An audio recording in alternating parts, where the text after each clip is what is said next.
Hello everyone and welcome to Greg's Garage. Today we're going to be talking about sport bikes on the track and on the street, more specifically brake pads for your high performing sport bike. We all know that all modern day sport bikes are fast and fun. I mean, even the Kawasaki Ninja 300 gets rolling at speeds approaching 100 miles per hour, and almost all of us have no issue with twisting the grip, but the other side of speed is slowing down or getting stopped. Often in motorcycle reviews you'll hear a lot about acceleration, top speed, and a little bit about the brakes. But look, I can get a pair of skis and rip down a mountain, but unless I can stop, it's all for naught because I'm going to crash my brains out. So brakes are the single most important component on a motorcycle. No stopping, no bueno. But how often do you think about your brakes? About the stopping power, the ability to handle heat, the overall feel, the amount of dust, wear? Not often, I would think.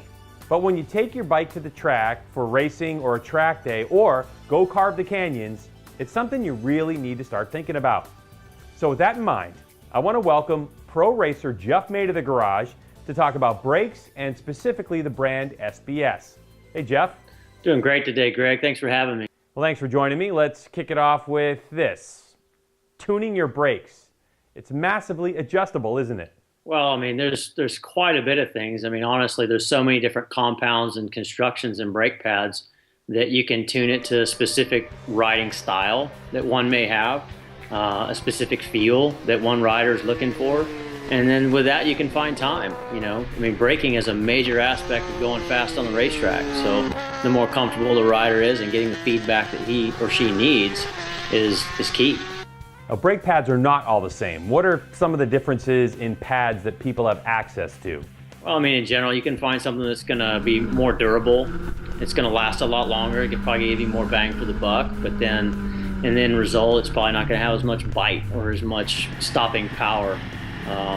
You know, and then from there, you have brake pads that are very linear per se, where they last, you know, from the initial braking, it stays constant to the end. And then you have braking pads that are more progressive, where initially they might not have so much bite, but the deeper and harder you get into the corner, the more bite they have and more stopping power they have as they heat up. What characteristics do you prefer? For me, it's a specific feel I've come to find that I like over the years. I like something that has somewhat of aggressive initial bite, but I don't like the initial so much bite. I feel it upsets the chassis. I prefer something that's a little more progressive and has good feel. So if I get in the corner a little bit too hot, I still have a little bit of brake that I can grab. That's it, and the bike's not slowing down. Can you define feel? What is brake feel? Feel is in the brake lever. You know, what given pressure you put on the lever, you get a certain amount of braking power back, and you can feel the motorcycle slowing down and how much lever travel you have in your hand. So I guess that would be the best way to describe feel. Okay, how does what you want on the track relate to riding on the street?